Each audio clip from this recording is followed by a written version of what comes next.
Ain't nothing better than watching you smile. Whoa, whoa, whoa. Ain't nothing better than watching you laugh out loud. I'm Jessica Phillips, and this is my 2-year-old daughter, Sophia. We learned about the Delta Institute from my sister-in-law, Michelle. She got a DVD from her neighbor. They first thought she had just regular scar tissue in her lungs from being premature. When she was 13 months, I took her in to the pediatrician because I found like a little lump in her leg. They did a CT scan, and they found around her, like of her whole body, and they found around her lungs that all the lymph nodes around her lungs were swollen like that. And they were putting so much pressure on her lungs that that's why her saturation was always so low, and she was having such a hard time breathing. They did some blood tests, and they found her lymphocytes were really high in her blood. Her white cell count was about 2,500, so they said she has lymphoma. The oncologist called me on Monday and said, I got all her blood work back, her CT scan back. We'll start chemotherapy on Wednesday.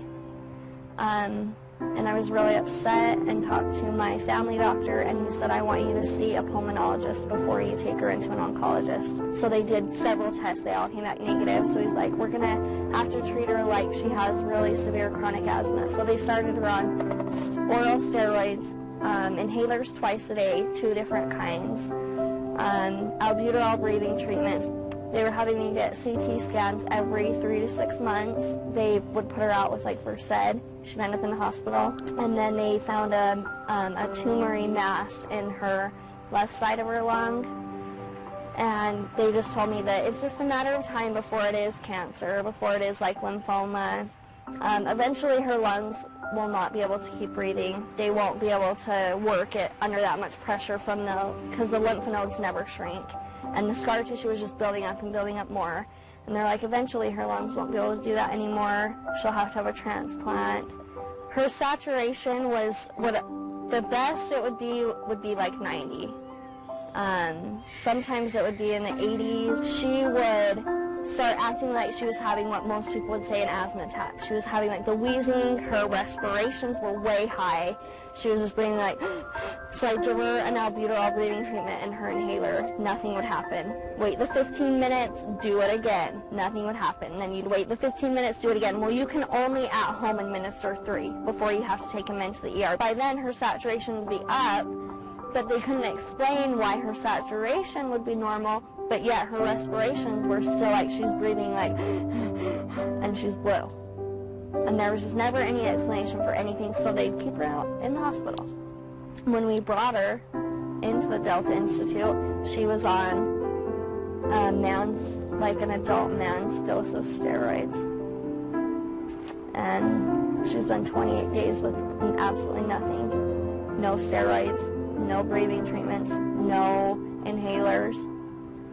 And she's never been like that since she's been born. Like a really good day was just the 2 inhalers in the morning and at night. Her stat rates were always different. Like you'd take them, they'd be like 92.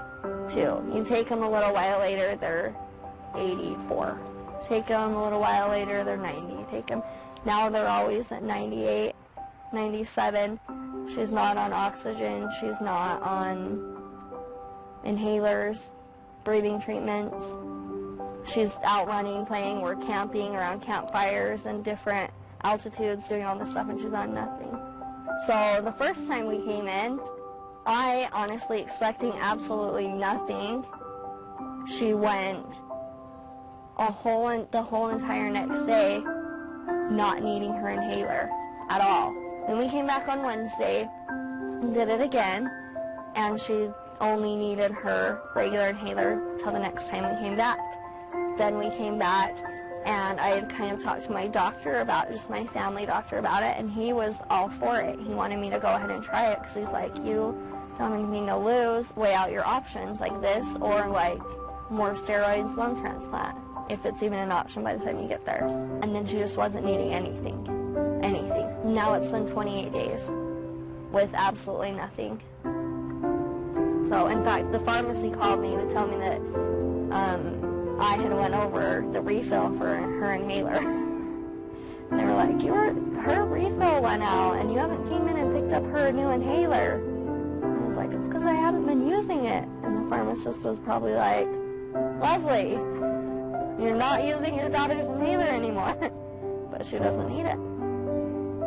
Even things like she has more color in her face, she's more active. Like, she was always wanting me and my husband to carry her everywhere. And I finally put 2 and 2 together that it was because it was so much harder for her. It was so much harder for her to go from the car into, like, Walmart, like, to breathe. And now she's like, don't touch me, like, I'm good, like, I can go run and play, I can run up and down the stairs, I can, like, do everything that her brother's doing because she's not struggling. It's not working on her body to do it. When we started, Sophia's lungs were completely full of scar tissue, so they, like, considered it to be, like, 100%, like, full of scar tissue and all fuzzy. And we did, after doing several weeks, we went in and did an x-ray, and after like a week or so, the report came back that her scar tissue had cleared out 75%, and then she had a tumor in the left side of her lung that was the size of a silver dollar, and it was shrunk to the size of a pea. So we were pretty excited about that. The most valuable part of my experience is my daughter's health, her breathing, her being like a normal kid, not having to pump her full of medications all day long to try to get a somewhat normal like effect out of her. She's just like my other kids. She's normal. She can breathe.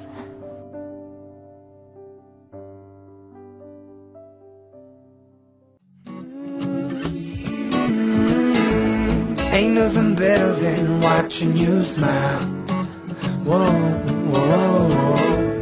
Ain't nothing better than watching you laugh.